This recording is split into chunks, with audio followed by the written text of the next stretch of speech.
Hello, hello, and a very warm welcome to our new course, Ask for What You Want. Now, this is a course that has been many years in the making and has really evolved out of my nearly a decade of mediation practice.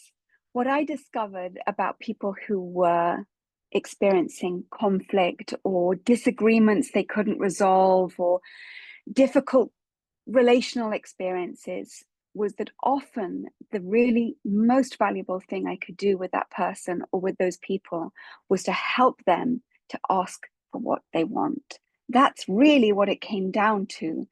And some of us can be very demanding in the way that we ask for what we want, and others can be very avoidant and feel like it's an uncomfortable thing to do or that we shouldn't have to say it. But somewhere in the middle of that is something that is measured, that is balanced, and that is clear in terms of our communication. And it works magic. So over the years, I've developed my own special kind of program to help you ask for what you want. So this has been tried and tested, and I've taught it to hundreds, if not thousands of people. So I really know it works, and I'm thrilled to share it with you. So my name is Arabella, and I'm the founder of Peaceable, which is my kind of new umbrella for the space in which I am going to be sharing my tools for human connection, which is really what my work in conflict resolution is all about. I really feel we all have a desire for human connection, and navigating that is complex. So Ask for What You Want is about communicating without conflict, and most crucially, it's about unlocking future focused opportunities, and we're using my tools from my mediators toolkit. So I mentioned that I am a mediator. What does that mean? Well, what it means is that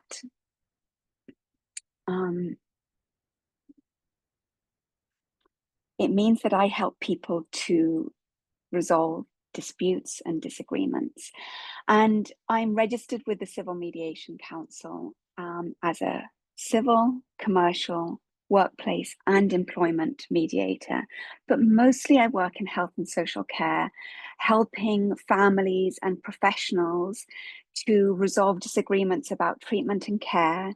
I work a lot with disabled people and people who have care needs or who look after people with care needs.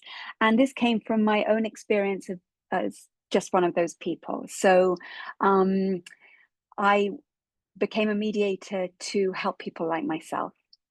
I won an award for my people services. I have practiced under my brand, the School of Dialogue. I have trained thousands of mental health first aiders as a mental health first aid instructor, something I don't do anymore, but is really like the part of the foundation of what I do. My work is about supporting people's well-being and mental health. When we're in conflict or disagreement, it really affects our well-being, particularly if a disagreement is about health and care and treatment and so on. So my work is trauma informed and very much based around supporting well-being. So we are starting with our welcome. So this is the introduction, and my aim for you in this course. So what is my aim for you? I want you to feel confident approaching important conversations. That's what this course is really all about.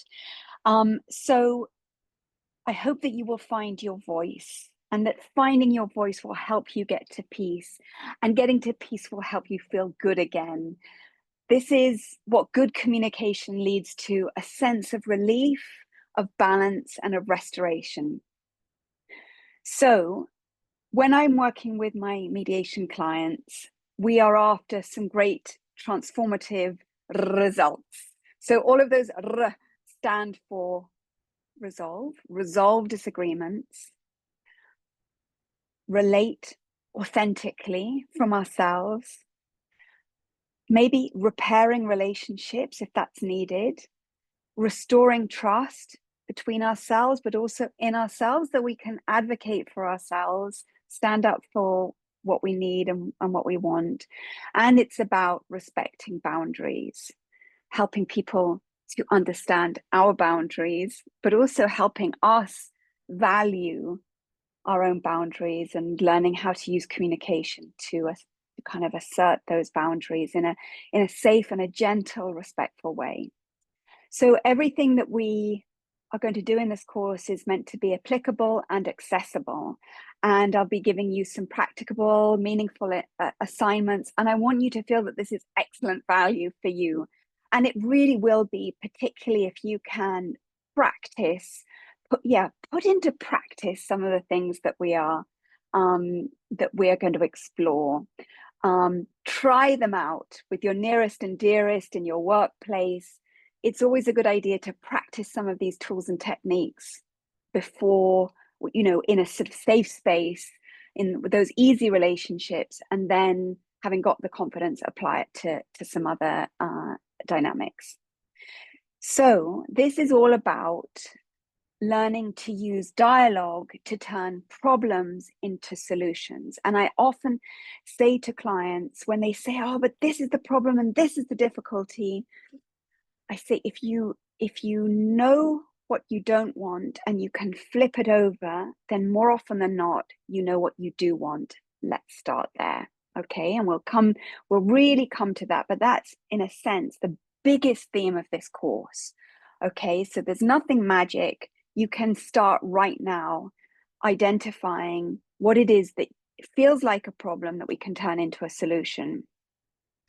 So, what are those barriers that we want to turn into opportunities? What are some future solutions that we could negotiate for ourselves? How can we increase our sense of self-worth by really asking for what we want, advocating for our needs? Let's improve our relationships, confidently assert our wishes to others, set healthy boundaries, understand how our brain seeks to keep us safe, and that's why it can be difficult to ask for what we want or feel difficult.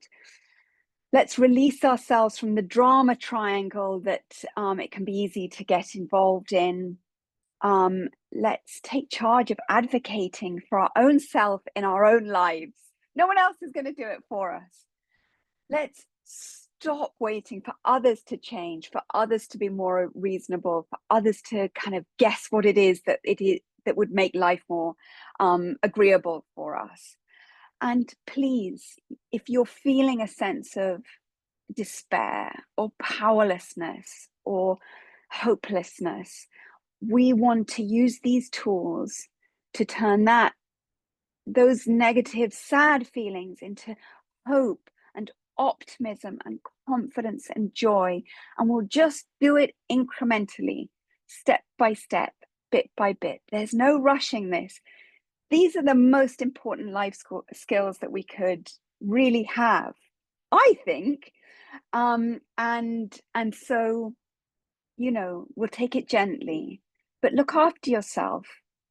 If you've been really struggling with communication or struggling with a relationship that's important, give yourself time, hold yourself in this space. So I mentioned my own unique program. Let me introduce it to you.